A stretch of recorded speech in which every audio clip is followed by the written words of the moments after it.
मनानं कीर्तन हवं. भजन सकाळी 6ला मी उठून कीर्तन ऐकते, भजन ऐकते, त्यात सगळं माहिती छान छान मिळते. ते मला आवडतं. संध्याकाळी 6 वाजता मी कीर्तन ऐकत बसते. आपण आपल्या आयुष्यातील एखादा अनुभव सांगाल का? सांगे. माझा मुलीचा साखरपुडा होता तेव्हा मी घाणवळचे भांडे ठेवली होती.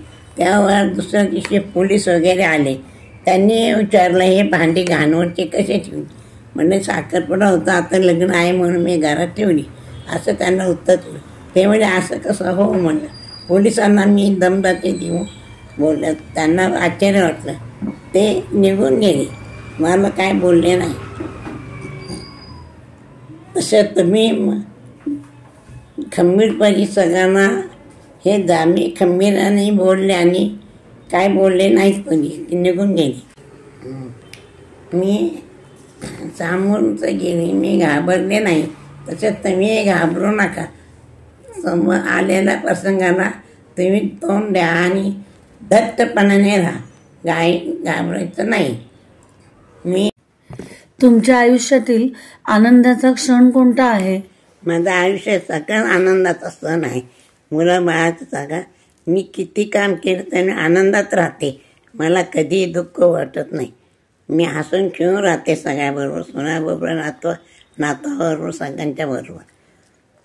कधी असं दुःख दाखव. बाळणपणाबद्दल तुम्ही काही सांगू इच्छिता का? हो, सांगते. माझ्या हाताकडून 90 बाळणपण झाली. दावा, भावा, नंदा यांचे नाचुना सगळ्यांचे बाळणपण गेले. त्यांना चांगलं शिकवतो. शेक सगळे घ्या, हातपाय सोळा, औषधं घ्या, म्हणजे पुन्हा त्रास होणार नाही. एक बाई ठेवायची चोळायला, त्यापासून चोळून घ्यायच्या, दोरी वगैरे घ्यायच्या. सगळं ऐकलं सुनाने. आपल्या विसानेमा समाजाबद्दल आणि विसानेमा सखी मंच याच्याबद्दल आपलं काय मत आहे? बरं, आनंदात आहे माझं मत. सगळ्यांनी असं यावं, पुढं जावं, सगळ्यांनी आनंदात राहावं. हे मला बोलायची संधी दिली, हे बरं झालं. मला आनंद झाला.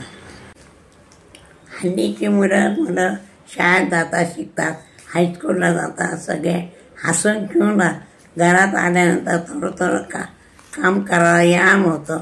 हसून खेळून राहावं. मोठ्या माणसालाही बरं वाटतं, तुम्हालाही आनंद होतो. सगळं माहिती आहे. देवाकडे तुम्ही काय प्रार्थना कराल? सगळ्यांना आरोग्य मिळू दे, सगळ्यांना शांती मिळू दे, मलाही आनंद होतो. सगळ्यांना आशीर्वाद. तुम्ही मला बोलायची संधी दिली, ते फार आनंद झाला.